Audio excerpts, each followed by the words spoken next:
Tawakal ke Allah. Urang makan tawakal na teh karena sangu bisa sebeuh urang mah lantaran dahar. Geus urang tatagenan sebeuh kana dahar. Sanajan eta adalah adat satungtung urang teu dirobah tatagenan eta moal jadi wali. Moal jadi wali moal eta kudu dirobah ku urang. Khariqun lil adat. Urang teh kudu ngabedah adat tu tata dina. Mun teh mah teu dahar, lapar. Warima dirobah kurang ulah dahar hayang coba lamun urang terus beda dahar bae dahar mal jadi wali mah penting urang teh ieu teh lamun teh hees waduh bahaya sebab ieu jadi adat kebiasaan urang teh kudu sare lamun teh sare 8 jam cak dokter mah 8 jam sampai sapenting teh atuh be aku ngees bae eta mah atuh Dek kira maca sholawat atau ngees deui. Nah, dibuat urang ulah sare geus sayangnya. Bagi saya etik bae. Kok bisa kok situ kebel-kebel dirobah adat teh nu biasa sare teh henteu, nu biasa sare ulah, nu biasa sare henteu. Nah eta teh sebab naon dirobah kitu mah hese katawakalan urangna ka Allah Gusti. Ja Gusti teh nyieun seubeuh teh sabab sangu. Ayeuna atuh bantak naon Gusti nyieun seubeuh ka abdi henteu kudu make sanggu ja Gusti mah sagala-gala. Cak Allah teh atuh aing ge bisa atuh siana ninggalkeun dahar heulanan ieu mah duk ngaji bae nimbal. Hampura tuh Gusti. Urang sawakalkan komunikasi teh jeung Allah teh. Siana aing mah kan nuturkeun sia cak Allah.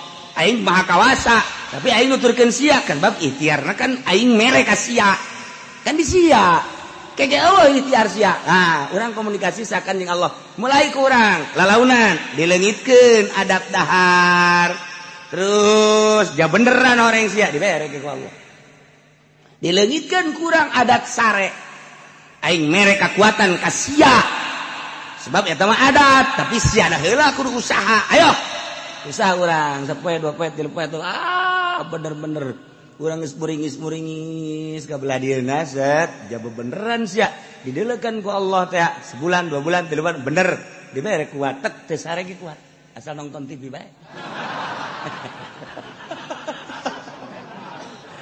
teu beres deui bae tuh urang usaha nah lamun geus dibalikeun ku urang warima urang teh geus ninggalkeun dahar dina waktu-waktuna geus eueuh berarti kan geus khariqun lil adat urang usaha ngabedah adat nu biasa sare henteu nu biasa make baju nu bagus teu cumplang-campling jeung sajabana tapi kan sing hade lamun eueuh guruan lantaran kos kitu teh teu bisa ditiru-tiru boga maksud-maksud tertentu ulah asal cumplang-campling bae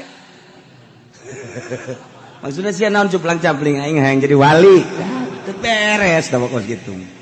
Nah, kuari geus bisa. Geus berbeda kan, kuari berbeda. Mana? Ih, deuk teu dahar, nya nama kuat bae. Deuk nginum teu nginum kuat bae. Nginum keur henteu na masalah. Dahar keur henteu na masalah. Sare-sare keur henteu na masalah. Jadi sare jeung teu sare bangona akur bae. Diberi kekuatan aku Allah seperti kos gitu geus lamun geus kos gitu alamna berarti beda jeung urang nyana sebab alam urang mah alam dahar alam nginum kudu di waktu-waktu nu jelas mun teu dahar teu kuat bisa kiceup bae aing nya mah henteu berarti geus beda kan alamna tuh nya mah alam kuat urang geus teu kuat sebab nya mohon ka Allah janu Allah ciptaan Allah jaga ninganan Kangjeng Nabi kuateun Sina Abu Bakar kuat Sina Umar da naon bedana kabelah dieuna wali-wali Allah nu aya di urang Syekh Mansur Syekh Asnawi jak kararuat atuh naon bedana jeung urang mah ngan teu latihan doang latih ku urang tek kuat beda alamna geus kulantaran beda alam urang teh kuari mah bersih geus bersih zahir bersih batin bisa kadeuleu kuari mah makhluk-makhluk halus aya jin tuh kadeuleu lulumpatan tuh lulumpangan kadeuleu beda jin mah jenggotan jin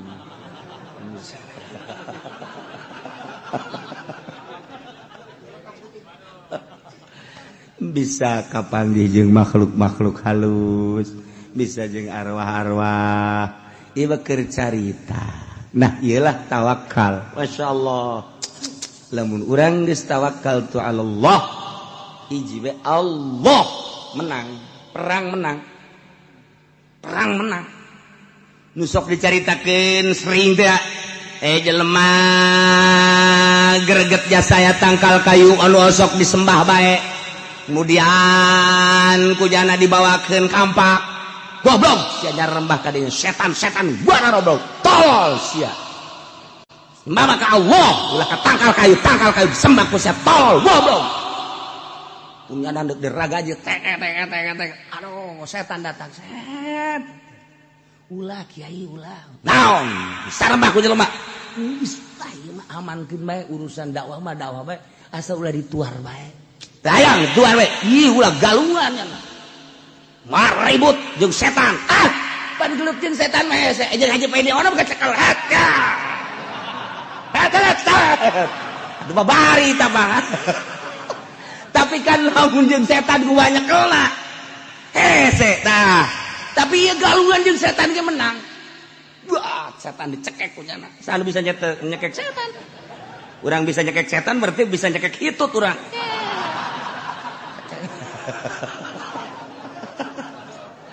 Dicekek setan, ampun, jeung setan ampun. Ampun sia, ampun. Geus kieu bae jeung setan amankeun gula. Ayo. Geus gula mah geus pokona mah amankeun. Hitungan ke dibere bonus, dihandapkeun anggel ke cokot duit sampai 5 dirham sakitu bae geus. Bener sia, bener. Bener sia ieu. Bener, kula mah moal jalir tiang ge moal kula masa ulah dipaehan. Geus aman atuh awas ya nya. Lamun eueuh duit 5 dirham cekek ke wae. Beres. Di dulu bener isukna aya aja, bener ieu setan. Sapoe 2 poe 3 poe 4 poe kali 5 poe eueuh. Ngan 4 poe doang kuat dah kali 5 poe goblok setan sia. Tuar deui ku aing sia tangkal. Tuar ku aing sia tangkal. Bawakeun ragaji deui. Kongseng goblok sia. Di sembahan bae tuar sia ku aing. Datang deui setan. Ulah dituar. Kajian kuku mah dakwah mah dakwah ulah dituar. Teu bisa. Bohongan. Jalir janji sia aing. Naon? 5 dirham mana? Oh, ulah dituar ulah gelut teuy jeung setan, gelut. Wah, gelut. Eleh kiai. Kiai eleh. Waduh, anu tatadina jotosanana mantap je. Kuari geus bisa ngajotos kiai.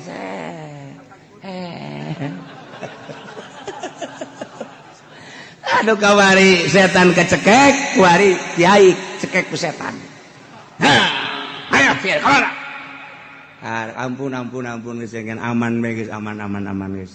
Geus kula mah penting mah ulah dicekek, kajian teh geus asal aman bae, kajian teh dibere duit. Ya awas ya cek setan teh sekali-sekali deui sia ka aing. So, kunaon da? Motif nu pertama nu mantak menang lillahi taala ikhlas. Motif nu kadua nu mantak eleh 5 dirham.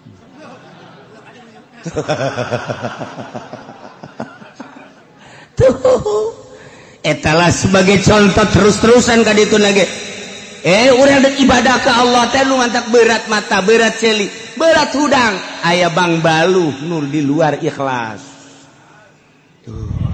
Di luar ikhlas tapi lamun geus ikhlas, hudang jam sabaraha bae, salat teh sabaraha rakaat bae, ngeunaheun ieu lah tawakal tu alau. Allah bagian kol bagian batin tilu. Nomor kahiji khosyah, nomor kedua ikhlas, nomor katilu tawakkal tu Allah. Bagian anu zahir 2 ieu. Alladzina yuqimuna shalah. Mukmin anu sampurna teh nyaeta jelema anu selalu ngadirikeun salat. Yaitu nabiha bihukukiha ngalaksanakeun salat kalawan hak-hakna salat. Urang ge osok salat, osok. Kadeuleu malah gegedena mah hayang kadeuleu. Kajeun Allah mah nya nama gaib ieu. gaib iman penting mah ieu bae jelema tatangga supaya neuleu bodoh ka masjid ge dak heuy ayo ka masjid ayo padahal hayang ka alam eta hayang ka alam tapi kan jelas bae salat kos kitu mah salat ambrang teh lain salat ambrang salat teh nomor kahiji salat syariat, nomor kedua salat thariqah, nomor katilu salat hakikat. Salat syariat mah anu dijelaskeun ku Gusti Allah anu tanha 'anil fasya'i wal munkar. Salat eta bisa tanha 'anil fasya'i wal munkar eta salat syariat. Geus lamun urang salat kemudian bisa ngahalangan tina munkarat tina fahsya. Nah ieu salat kakarak salat syariat ku lantaran salat geus teu daek maling, lantaran salat teu daek korupsi, lantaran salat teu daek ngabohong, lantaran salat teu daek maksiat. Ta eta salat eta mah salat kakarak salat syariat nu kos kitu mah ngaranna. Lamun salat bisa tanha anil fahsya'i wal munkar sakumaha anu dijelaskeun dina Al-Qur'an eta salat syariat kos kitu ge eueuh jelemana. Tah ieu mah ambrang salat ieu mah ambrang. Tuh. Masyaallah kan. Etalah salat syariat. Encan asup ka di ayat ieu. Sebab ieu mah tadi ge innamal mu'minuna kamilunal iman. Mukmin nu sampurna imanna bagian zahir nyaeta anu ngalaksanakeun salatna lain salat syariatna eta mah salat lumrah tanha anil fahsya'i wal munkar. Salat aya deui salat thariqah. Salat thariqah mah kuari geus mulai make perasaan salat yatuna biha bihuquqiha ngalaksanakeun salat kalawan hak-hakna salat. Dita tadi teh hak salat teh syarat jeung rukunna dilaksanakeun anu engke ka dituna teh bakal tanha anil fahsya'i wal munkar. Kuari mah make perasaan salat eta. Ngahadirkeun rasa neuleuh ka Allah, ngahadirkeun rasa dideuleukeun ku Allah, ngahadirkeun rasa ngadenge ka Allah, dihadirkeun rasa didengekeun ku Gusti Allah. Nu jelas mah ngahadirkeun kudrat iradat Allah jeung hayat jeung samana. Urang teh setiap gerak moal kaluar tina kudrat iradat Allah. Biasa tu urang nangtung urang teh kudrat iradat Allah, ruku urang kudrat iradat Allah. Tidak urang kudrat iradat Allah, sujud urang kudrat iradat Allah. Tapi eta kudrat iradat Allah teh karasa ku urang, dihadirkeun ku urang kudrat iradat Allah geus liwat tina tanha anil fahsya'i wal munkar. Kuari mah geus dihadirkeun kudrat iradat apa aya anu robah di luar kudrat iradat mal aya, apa aya nu cicing di luar kudrat iradat Allah mal aya. Berarti pada hakikatna kabeh robah jeung cicing langit bumi kabeh saantero teu kaluar tidak kudrat iradat Allah. Nah, kulantaran ieu teh kudrat iradat Allah, urang teh kuarikeun salat. Aya dina kudrat iradat dikudratkeun jeung diiradatkeun ku Allah salat. Gusti. Loba nu gagah. Gusti loba nu sugih. Gusti loba nu harebat nu palinter tapi teh dikudrat diiradatkeun ku Gusti salat. Abdi mah ieu masyaallah sakieu ayana, beuki rendah, beuki tawadu. Tapi bagi karasa kudrat iradat Allah. Iyalah kudrat iradat Allah. Allahu Akbar. Urang ngucap Allahu Akbar teh apakah lain kudrat iradat Allah atau kudrat iradat Allah? Begitu orang Allahu Akbar kabir. Apakah lain kudrat iradat Allah atau kudrat iradat Allah? Allahu Akbar kabir walhamdulillahi katsir. Tah terus begitu orang ruku Allahu Akbar. Apakah lain kudrat iradat Allah atau kudrat iradat Allah? Urang itidal Allah samiallahu liman hamidah. Apakah lain kudrat iradat atau kudrat iradat? Lamun kudrat iradat Allah teh atuh berarti Allah. Jamual aya nu kaluar sifat tina zat. Atuh lamun sifat kaluar tina zat mah atuh bisa acak-acakan. Kudrat iradat Allah sifat Allah. Berarti urang karasa kudrat iradat Allah atuh karasa Allah na. Mulai geus lain salat biasa. Eta ge encan kaasup ka dieu. encan kaasup innamal mu'minuna alladzina idza dzukirallahu wajilat. Mantak ayat ilain lalagaan. Sida Hasan nyaritakeun kula lamun ditanya, kumaha iman? Rasa kadar iman mah aya dua cakna. Iman aya dua, al iman imanani. Lamun iman sakadar amantu billah wa malaikati wa kutubihi wa rusulih wal yaumil akhir wa bil qadari khairi wa syarri minallahi ta'ala. Biasa. Tapi lamun iman nu kadua dina ayat innamal mu'minuna alladzina idza dzukirallahu wajilat qulubuhum. Kula ge ieu wallahu a'lam. Nah, ieu lamun kurang teu dibahaskan pajar biasa bae. Gorenganan lain lalaga. Encan datang tah. Salat nu model kos kitu ge can datang atuh komo salat. Salat nu kumaha atuh? Salat anu geus eueuh irodat. Urang teh geus eueuh irodat. Jadi berarti eueuh irodat mah kos langlayangan. Langlayangan kan teu boga irodat dikenyedkeun teh kunu mentangna. Kenyedkeun set, ngaler set, ngidul set, naik set, turun set. Urang seakan-akan langlayangan. Allahu Akbar teh lain urang. Ai tadi makan karasa kudrat irodat Allah. Ai kudrat irodat Allah teh kapan meureun sifat Allah. Ai sifat Allah teh meureun Allah. Aya di urang Allah teh. Wah, geus mulai ngakal. Tah, ieu geus ngabahasakeun anak kan. Kuari mah geus aya. Tadi makan ngahadirkeun perjalanan korekat kuari geus aya. Geus eueuh. Nanaon ja nu aya ngan Allah da. Allahu Akbar. Geus salat lagi nya mah geus teu aya waktuna. Lantaran eta geus datang ka dinya mah bakal natea zaman hiji bae beurang peuting. Tempat hiji bae wahdaniyah fil zaman, wahdaniyah fil makan. Ya eta mah perputaran matahari atuh aya beurang jeung peuting ge. Aya beurang, aya peuting, tah panon poe. Dari ka panon poe di luhur beurang, dari ka panon poe di handap peuting. Ja zaman lama ieu keneh. Ieu keneh ya, nu ku urang kuari keur dicicingan teh. Beurang atuh panon poe na bae di luhur. Urang cicing bae di dieu. Panon poe ka handap, atuh urang di dieu bae teh. Sok geura diuk bae urang di dieu. Datang ka isukan, datang ka isukna deui. Nu berputer mangan panon poe doang. Atuh deuk naon ka babawa ku panon poe urang? Deuk naon ka babawa ku panon poe? Euy, ngampi, kunaon? Magrib. Ka bawa ku panon poe kan berarti. Ka bawa ku panon poe, eta mah kos kitu mah eta mah jang budak orok. Orok eta mah kos kitu mah ibadah. Masih kene aya kos kituan orok. Lantaran eta mah ka babawa ku panon poe. Kalau babawa ku waktu nu bantak wali mah eueuh waktuna salat teh disebut salat daim, terus-terusan ya salat. Nya nama salat teh terus-terusan. Eta cenah waktu makruh ulah nyaritakeun waktu makruh. Nya nama geus eueuh pikiran ke mukrah makruh. Terus bae cenah mah salat. Tah. Lamun jelema alladzina yuqimuna shalah anu ngalaksanakeun salat terus-terusan yatuna biha bihuquqiha anu ngalaksanakeun salat kalawan hak-hakna salat geus puguh syaratna jeung rukunna kuari tarik perasaan-perasaanana melalui ayat nakli kuari dibere ku Allah perasaan datang ke perasaan blok ya Allah nikmat amat aya di dinya. Idza wasala abdu biha summiya arifan billah, asal geus datang ka dinya disebut ma'rifat ka Allah.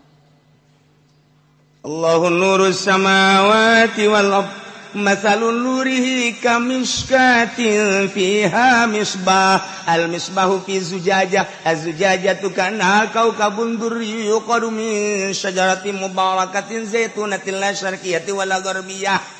Nah, seakan-akan ilmu makrifat eta.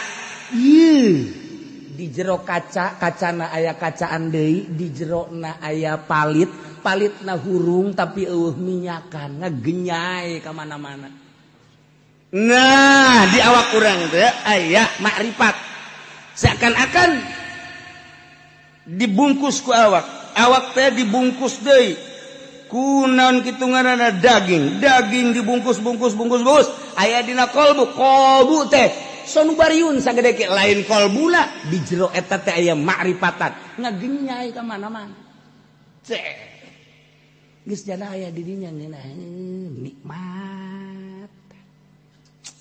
Geus sakeun geus ka Allah. Antak sok dicontohkeun. Ari eta Syekh Khalil Bangkalan ketika nyana salat di Tuban di maguruna ketika guruna teh pas magrib nu sok dicaritakeun Allahu Akbar nyana seserian bae ngejalakatak datang ka kaget guruna teh kunaon ibudak seserian bae beres salat siapa tadi yang ketawa bejakeun eta seserian bae nyana seserian ngeganggu kamu kan gitu-gitu lantaran dicarekan baik. Kenapa kamu ketawa-ketawa? Nyana ngomong, saya bagaimana nggak ketawanya? Emang? Atuh di hati guru katanya di sini ada nasinya banyak di sini. Horenganan eta teh guruna teh lapar hayang dahar. Nah, kababawa sholat tuh lamun Syekh Ahmad ya Syekh Ahmad adina Imam Ghazali bunga makmum ka Imam Ghazali datang ke BB ja Imam Ghazali ka mana? Ayeuna dipanggil kapan adina sanggeus dipanggil cak adina Imam Ghazali ma atuh deuk kumaha abdi ngamakmumna ka Ghazali lantaran di jero hatena aya getihan kajakeun Ghazali emang aya getihan masyaallah horeng adi geus leuwih hebat kula teh keur ngaijtihad bab head pan head bagetih eta kadeuleuh kan masyaallah eta lah salat jelema ahli makrifat batak cenah mah atuh kadang-kadang ngamakmum kadang-kadang pilok jarang lolobana mah jarang antak di lembur usrok ka masjid eta buat teuing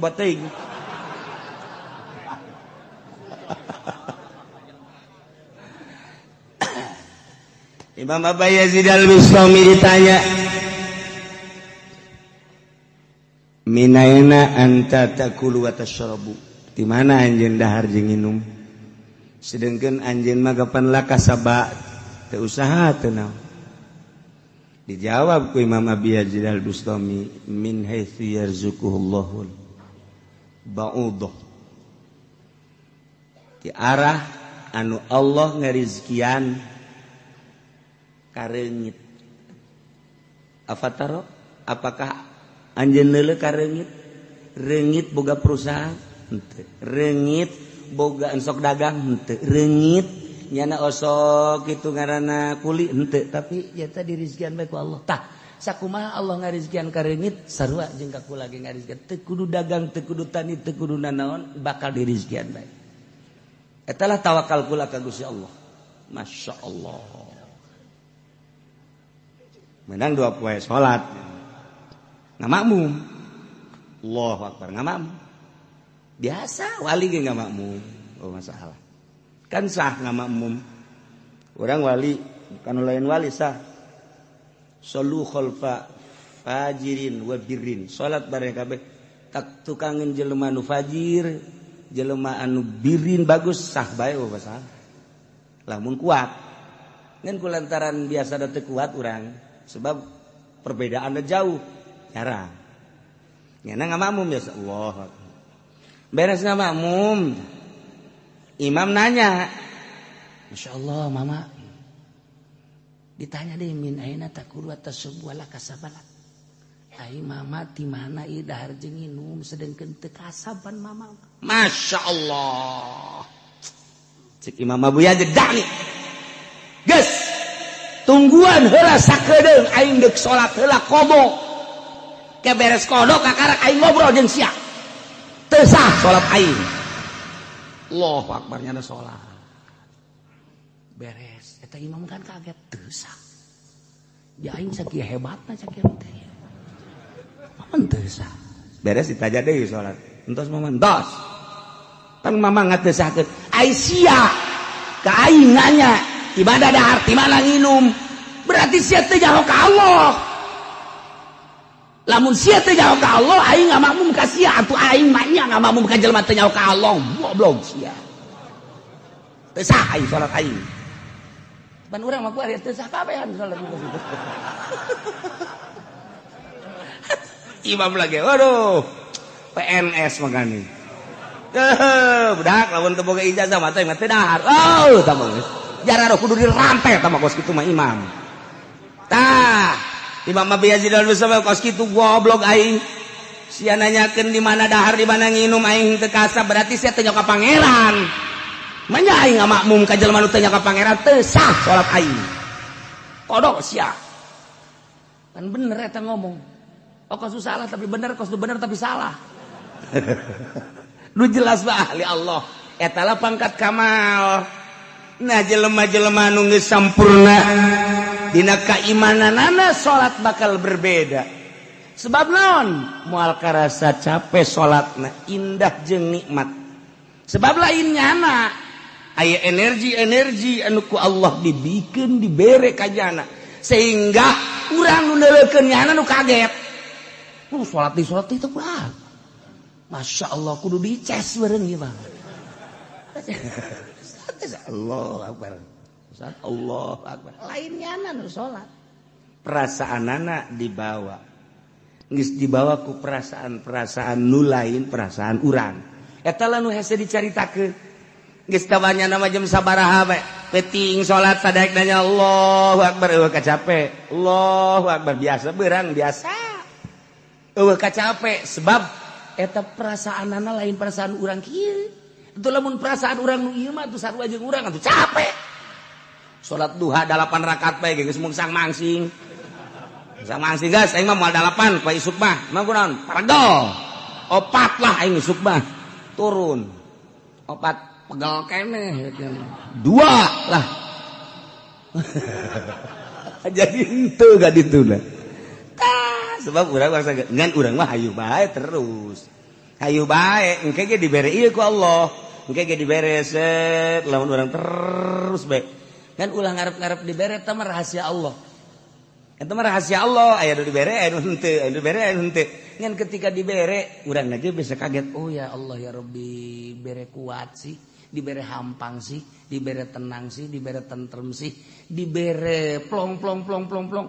Mun dicaritakeun memeureunanan hese nyaritakeunana lantaran aya perasaan-perasaan anu di luar perasaan nu biasa. Iyalah jelema anu terus salatna anu salat hakikat. Anu salat hakikatna disebut salat daim anu geus ngarasakeun nikmatna salat. Jadi salat eta ngeunaheun sakumaha Kangjeng Nabi jaritakeun bahwa salat eta nikmatna luar biasa. Ngeunaheun salat ialah alladzina yuqimuna shalah wa mimma razaqnahum yunfiqun.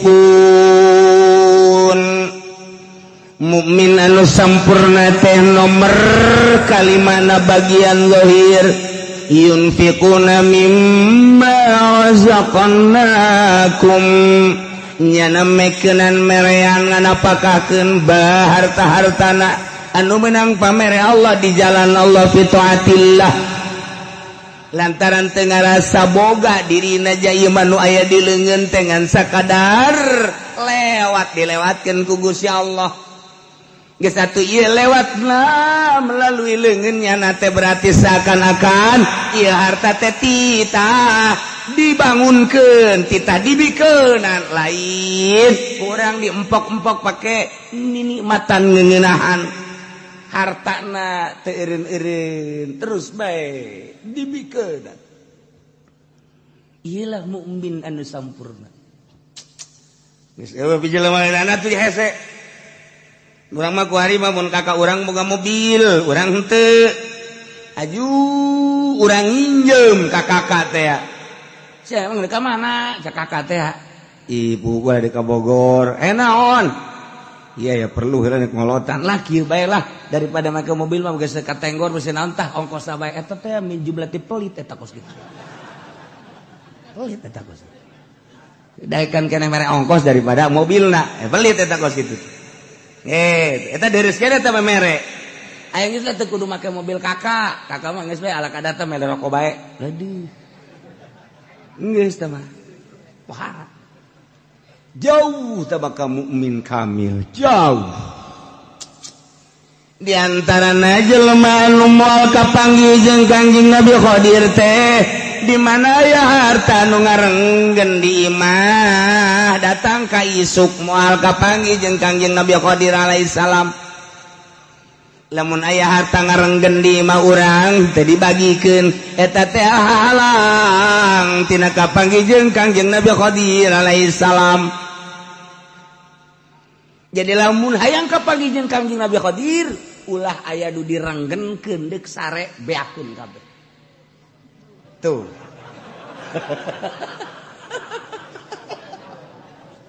Ya Allah, ya Rabbi.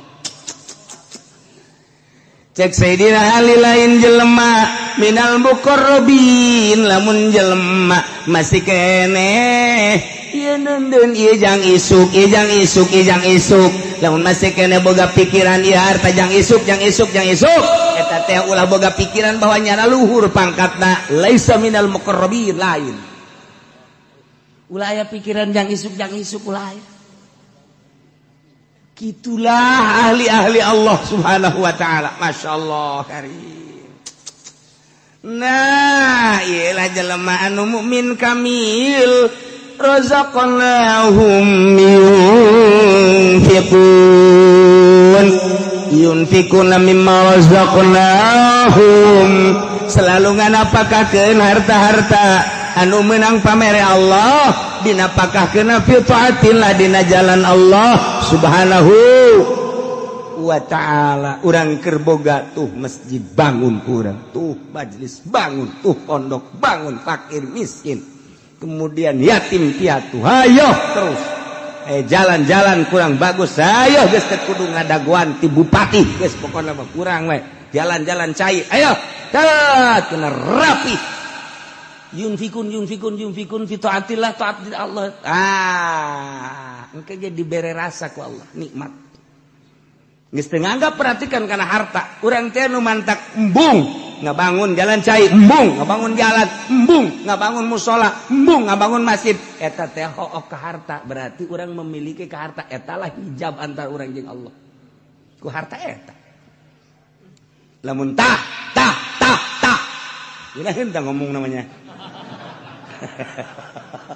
tuh bangun hampang teh gitu teh hijab eta antara urang jeung Allah mantak ditapakuran ku urang kayang jadi jelema luhur lain zikirna zikir mah gampang lain zikir teh mujahadah merangan nafsu riyadhah ngajar nafsu tafakur awak naon sih duku sia dipake karesep kuari naon asana sia jadi teu ngeunaheun amat bahwa ibadahna makanya umur teh jauh bawa isuk bawa kapageto contoh nusa umur jeung sia tuh kuari geus aya di leuweung sia ge moal kebal deui kajian kumaha ge ican ngeunah keneh bae hayo coba naon nu mantak ieu teu ngeunaheun ibadah salat segala salat segala naon kitu ngaji Quran segala naon aya naonan sia naon pake karesep kuari timbul ge urang resep naon ka naon kitu kajawab urang resep anu misalnya orang resep motor ayo motor sia pake karesep memang sia jeung ka mana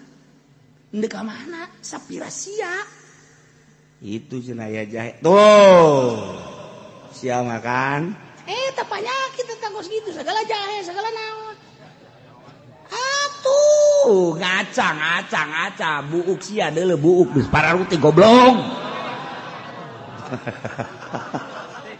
tah tapakeun urang ya Allah RW sia mah ku tolol teuing nah iyalah naon anu engke dijawab urang sia resep tentang naon sebenarnya sia masih kena resep kana dunia sedengkeun dunia bakal ditinggalkeun ulah ka halangan ku dunia ulah kitu katipu ku dunia sia isu pageto sia paeh dunia ieu ditinggalkeun terus bae ku urang dipaksa urang teh gitu kebal teu nganggap urang kana dunia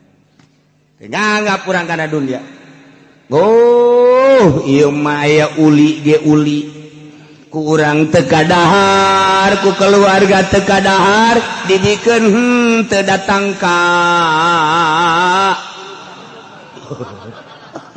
tah eta jelema pelit eta kuat kitu we kuari gong sepacoy kue Cina kue Cina teh kapan sapoe 2 poe 3 poe mun teu kadahar atuh pan eta mah bisa pake nimpa anjing eas kana mah tuh nah iya lamun kurang diantepkeun teu atuh mantak naon bikeun sih. Keretan dar geus ya ngejalar geus bikeun ka batur bikeun. Plong bae urang pikiran mah. Ieu mah lain datang ka bulukan. Masya Allah. Tah eta hese tah geus kitu tah. Hese jasa. Ya Allah. Aya deui di Limbangan Garut. Limbangan Garut eta sok kapanggih bae jeung Kangjeng Nabi Khadir aya. Nyana nyaritakeun saminggu dedik maot sababaraha kiai ngalayan kadinya nyaritakeun bahwa kula unggal malam Jumat kadatangan Kangjeng Nabi Khadir. Masyaallah. Karak saminggu maot. Teliti jak kiai kan. Kiai pancen lamun aya makanan anu teu dibikeun moal kadatangan Kangjeng Nabi Khadir tapi nyana unggal malam Jumat jeung Kangjeng Nabi Khadir. Sedengkeun kiai eta kuehna loba. Nyana bingung tah sejen-sejen. Kiai-kiai teu kaharti. Eta ditu naon kitu ngaranna. Aya hiji kiai ngimpi ka panggih maneh. Barang ngimpi lain kitu. Kula mah di imah teh kapan boga kamar sorangan, ieu imah geus teu dianggap dibikeun ka pamajikan. Jadi kula mah di kamar tah sorangan. Ieu imah geus lain nu kula, nu pamajikan nu anak kabehan los. Ieu kueh-kueh ke lain nu kula tong urusan nyana. Kula geus misah teh macakna jeung nu kos karena ditu. Tadina impian teh kula mah ieu bae imah kita. Baga baju teh ngan sakadar 2, ieu dipake nu ieu diseseh, ieu dipake nu ieu diseseh. Ngan sakadar sakeu imah-imah lain nu kula, sagala rupa lain nu kula. Jadi geus teu boga naon, tak urang ge bisa kos kitu masalah. Ngeunah ongko demun hayang nyokot ka dinya.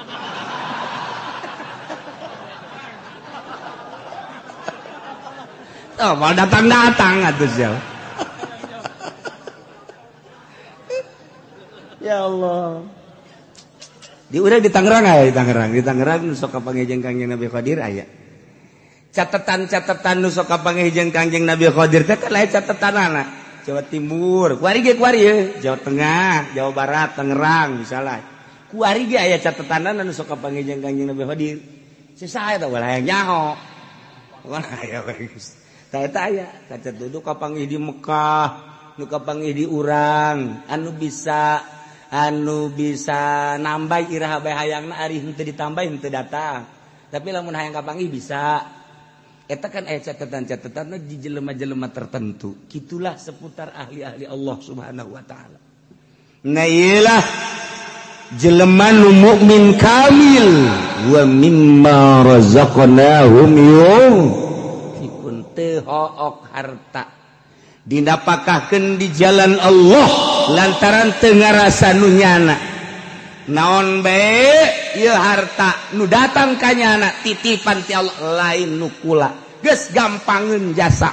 Lamun endek ditasarupkeun teh gampang. Ulaika humul mu'minuna haqqan. Na ieu jelema nu kasipatan bima zikra. Kudu tadi teh hiji jelema nu sieun ka Allah, nomor kadua nu ikhlas, nomor katilu nu tawakal bagian batin, nomor kaopat da anu salat bae anu salatna salat hakikat, nomor kalimana anu teu hokok nambahkeun hartana. Ialah humul mu'minuna haqqan. Ialah jelema-jelema nu mukmin kalawan nyata imanna. Urang mah kan iman teh bisa dinyatakeun ku ari urang. Teu bisa dinyatakeun, guluang galeong. Mendak Syekh Kipudal bin Iyad ditanya, ari iman anu nyata kos kumaha? Sok nyaho Syekh Kipudal bin Iyad. Henteu kula mah hayang nyaho be. Ieu ayat ieu humul mu'minuna haqqan mukmin anu hak kumaha? Mukmin anu hak mah bari kieu nya ye. Mukmin nu hak tah lamun kopehanna digilirkeun kitu tah. Nya, da masjid ngagiler, masjid doyag. Dikitukeun deui ku nyana. Sakaget nana nya kaget. Cih, tah eta mukmin hak. Masyaallah. Bebeja tah. jelema teh eta entas nanya ka Kifudal bin Iyad. Bahwa Kifudal bin Iyad teh kos kitu. Bisa urang nanya deui geus menang sababaraha poe. Mama, hayang nanya. Wah. Ai mukmin anu hak tahu lah nyaho mukmin hak mah. Geus teh ahli Allah. Henteu kula mah penasaran. Mukmin anu hak kus mah. Mukmin anu hak mah lamun kopehna digular-giler tah. Oyag ieu taneuh. Begitu jana oyag-oyagan kutek. Geus stop. Stop. Eta mukmin hak yakin. Babarieu masuk ka ditu sih itu. Tak jadi mukmin hak mah geus kun fayakun Allah dibikeun ka nya. Deuk hayang naon? Deket. Hayang ka Mekah dideketkeun set lengkah. Masyaallah kari. Deuk hayang duit daun cokot. Deuk hayang kumaha deuk hayang sayangannya anak embung urang mah pan gua loba ka hayang mah tak teu dibere ku Allah. Ayeuna geus bunga naon. Satu tuh loba ka hayang atuh kitu bae henteu. Wari barang tapal wali Allah mah ji naon make raribut cenah di Indonesia wali Allah mah kos kitu naon raribut atuh jak kabeh ge nang Allah. Ye kariman rek naon penting mah ibadah tuh ka Allah. Kitu kan wali Allah mah. Endeu kumaha ge kajian teh. Urang lamun nyaritakeun jeung wali Allah mah hese. Sebab naon? Sebabnya nama ngagunakeun teh ruh. Ai ruh mah kapan atuh endeu kumaha ge bisa bae. Urang kuari salat di majelis bisa, salat di masjid bisa, salat di mushola bisa. Kebeneran urang nyaba ye ka Jakarta. Kebeneran urang deuk salat di Mancek, Gong si Pacoy. Urang nyaba ka ditu. Saya mau salat. Oh, enggak ada tempat, ada juga itu kelenteng. Antum salat di kelenteng gak masalah. Jangan salat mah ieu. Salat Allahu Akbar di kelenteng urang. Sing hade bae Gong si Pacoy na hudang. Nah, jadi makin luhur teh makin bebas, makin teu bermasalah. Dik naon teh gak masalahkeun, ai urang bae ulah nyaritakeun batur. Eta mah urusan batur, urang bae ku ari mah geus datang ka mana ibadah ka Allah. Nah, kos kitulah jelema ngan eta kan hese hayang datang ka dinya teh urang mah kababawa ku pikiran-pikiran luar. Urang mah kababawa ku pikiran luar mantak ketika salat teh arasup ka dieu. Pikiran politik, pikiran ekonomi, pikiran budaya asup. Allahu Akbar lain salat. Aya golkaran di jero ieu. Allahu Akbar beres. Nailah mu'min haqqo. Ya nenu bener bila syakin lahum darajatun inda rabbihim. Lahum tetap ka para mukmin anu jelas anu hakabogaan pangkat di sorga. Inda rabbihim mungguh pangeran di sorga na ge atuh lain deui. Boga pangkat teh hartina darajat anu beda jeung nu sejen nomor kahiji ke mursalin, nomor kadua ke nabiyin, nomor katilu ieulah jelema-jelema nu ngabogaan darajatun inda rabbihim 100 derajat bedana jeung jelema biasa. 100 derajat bedana ye. Mi'atu darajah urang lamun aya dina mukmin hak jeung nu sejen 100 derajat. Sadarajatna diukur kieu sadarajat teh gede-gedena eta darajat andai kata bumi jeung langit diasupkeun ka derajat nu eta asup kabeh. Sedangkan nya nama 100 derajat. Geus hese jaritakeun. Masyaallah kunaon eta ku hese-hesena ikhlas. Ku hese-hesena hayang jadi mukmin haqqo. Ku hese-hesena innamal mu'minuna alladzina idza dzukirallahu wajilat qulubuhum. Seja anu ngageter-geter sieun ka Allah sehingga beusi salah mana jelemana. Seja anu ikhlas teh mana? Seja anu tawakal tu Allah teh mana? Anu alladzina yuqimuna sholata salat hakikat nu mana? Anu wa mimma razaqnahum yunfikun. Iyalah nu 100 derajat bedana. Masyaallah. Wa maghfiratun jeung pangampura geus jelas atuh tamah manehanna lamah engke di dituna ditambahan deui warizqun karim ieu nya kesenangan anu pohara fil jannati di sorga. Ieu teh geus lain kesenangan dahar nginum jeung awewe lain ieu warizqun karim teh ukuran orang rizkung karim dahar nginum segala aya urang makan ka sorga ge ka sorga ya urang mah hayalan eta sia yang ka sorga hayang emang di sorga mah dahar segala rupa bidadari ge 73 we ngejepret we sakumaha karet burung urang hayalan eta sebab pikiran urang mah datang ka dinya ieu mah lain rizkung karim teh kenikmatan rohani anu kuari bae ge kenikmatan rohani mah geus hese babandingan anak nu mentok sanggup cicing bae di imah sorangan sanggup bae cicing di kamar sorangan beurang jeung peuting teh lamun teu boga kenikmatan moal dae nu bataknya wadi di imah sorangan we malah indah mun ditinggalkeun ku sasaha teh nikmat sorangan eta teh kan aya kepuasan rohani nikmat nu batur teh nyahoun na ieu rizkung karim di dunia baheula geus dibere kanikmatan rohani nu luar biasa di akhiratna dibere darajat rizkung karim 100 tikaleun tibatan di dunia. Ya Allah ya Rabbi lain bantrak-bantrakeun ieu mah innamal mu'minuna ayat ieu pohara jasa. Ayat jelema-jelema anu ngabogaan iman anu sampurna disebut iman kamil. Anu geus kumaha nyana bae geus. Kumaha nyana teh cak Allah geus diserahkeun ka anjeun. Nyanana embu sebab tawadu beuki luhur beuki tawadu beuki luhur beuki tawadu. Nyana mah anu bisa mi'raj setiap saat bisa mi'raj. Lamun Kangjeng Nabi nyaritakeun Isra Mi'raj, Isrona Kangjeng Nabi minal Masjidil Haram ilal Masjidil Aqsa. Lailan ti peuting digambarkeun ku ayat ieu mah artina lailan teh poek berangkat urang ti poek neangan cacaan. Artina poek teh syariat mah poek bae leumpang ka mana bae ge poek cek ieu haram, cek ieu halal, cek ieu meunang, cek ieu asoh, cek ieu sohe, cek ieu dhaif, cek eta poek ngaran.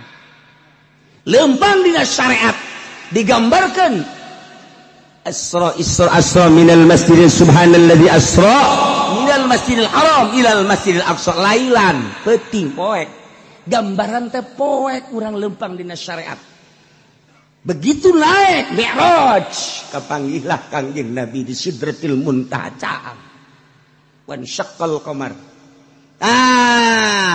naon kitu ngaranna bagi cacang teh artina kitu kapanggih jeung Allah lain Allah aya di luhur tetapi Kangjeng Nabi dibukakeun hijab di Sidratil Muntaha ieu teh mi'raj turun Kangjeng Nabi set epang di alam nu ieu atuh lain sebab atuh lamun di alam nu ieu mah ti Masjidil Haram ka Masjidil Aqsa sabaraha jaman sabaraha poe sabaraha bulaneun aju naik ka luhur udah pake naon ulang alik lain alam nu ieu nah lamun Kangjeng Nabi kos kitu atuh urang ge bisa iyalah alladzina yuqimunas shalah jelema nu salatna mi'raj ka Allah nu mantap hasil mi'raj teh salat hasil mi'raj teh salat dengan salat urang bisa mi'raj ka Allah salat urang teh nu salat nu bener bisa mi'raj ka Allah carana awak urang mah ieu mah buatan Allah tina taneuh di jero awak urang aya ruh di jero awak urang aya kolbu di kolbu aya Allah toapkeun roh urang gerage di kolbu urang bakal mi'raj gerage mun teu mi'raj gajedag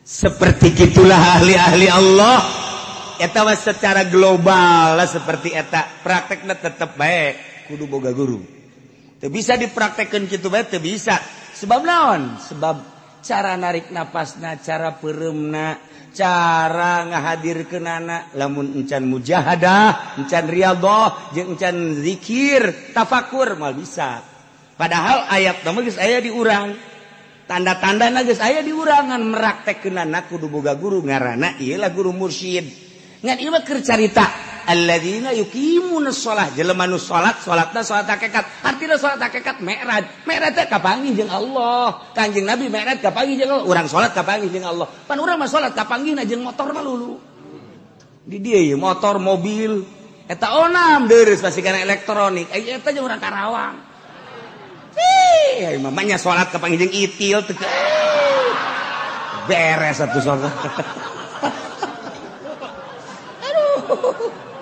Ya Allah ya Rabbi, ilah mi'raj alladzi la yuqimuna shalat. Nah ilah anu bakal dibere lahum darajatun inda rabbihim wa maghfiratu wa rizqum karim. Bakal dibere darajat, bakal dibere maghfirah, bakal dibere rizqun karim, rizki anu indah.